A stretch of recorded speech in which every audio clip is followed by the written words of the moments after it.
Esther Chapter 3. Sometime afterward, King Ahasuerus promoted Haman, son of Hammedatha the Agagite. He advanced him and seated him higher than any of his fellow officials.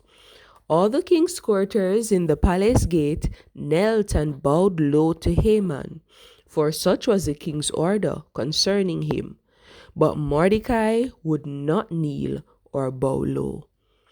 Then the king courtiers who were in the palace gate said to Mordecai, "Why do you disobey the king's order?" When they spoke to him day after day, and he would not listen to them, they told Haman, in order to see whether Mordecai's resolve would prevail, for he had explained to them that he was a Jew. When Haman saw that Mordecai would not kneel or bow low to him, Haman was filled with rage. But he disdained to lay hands on Mordecai alone.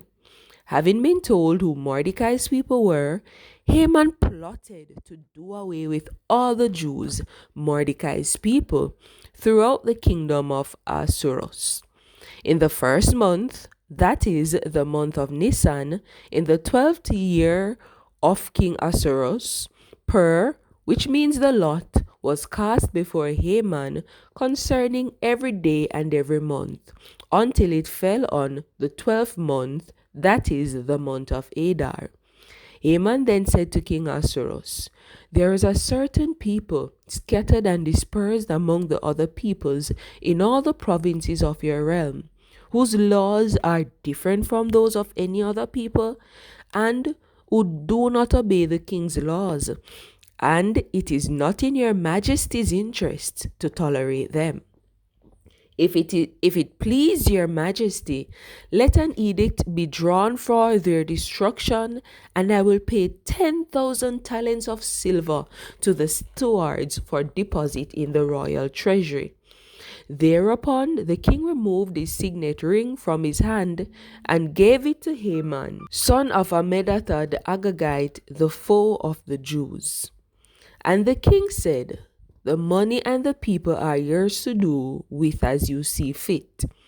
On the 13th day of the first month, the king's scribes were summoned, and a decree was issued, as Haman directed, to the king's satraps, the governors of every province, and to the officials of every people, to every province in its own script, and to every people in its own language. The orders were issued in the name of King Ahasuerus and sealed with the king's signet.